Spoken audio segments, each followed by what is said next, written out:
జై వీరభద్రకాళిమాత నమో నమ. ఇప్పుడుండే పీఠాధిపతులందరూ తెలుసుకున్నానా, మీరందరూ బంగారుతో ఉండే వస్తువు ఏది ధరించకూడదు.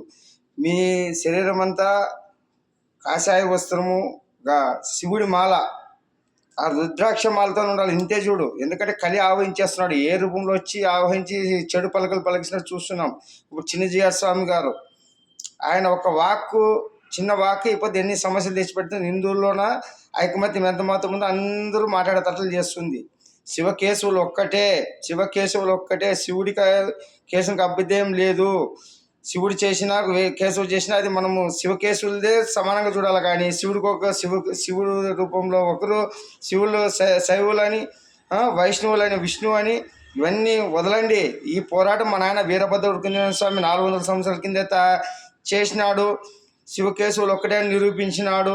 మళ్ళీ స్త్రీలు అన్యాయమైపోతుంటే వాళ్ళని కాపాడినాడు. స్త్రీ జాతిని వెలిగించినాడు. అప్పట్లోన ఈ ముస్లింలు రాజులు పాలించిన వాళ్ళని ఆటలు అరికట్టినాడు. అన్నీ చేసినాడు. వీరభద్ర స్వామి వెలిగినాడు. ఇప్పుడు వీరభోగ వసంతరాలు వచ్చి ఋషికొండలు ఆసం చేసుకుని పాలించిన రోజులు దగ్గరలో ఉన్నాయి. ఈ వాక్ అంతా మా నాయన వీరభద్రుడు ఇచ్చేదా, నేనేం చెప్పగలను? ఆయన ఈ ఆత్మ నుంచి బోధిస్తున్నాడు కాబట్టి ఈ వాక్యాలు చెప్తున్నాను. తస్మాత్ జాగ్రత్త. పీఠాధిపతులు, మఠాధిపతులు వీళ్ళందరి నుంచి భారతదేశం వెళ్ళడం లేదు.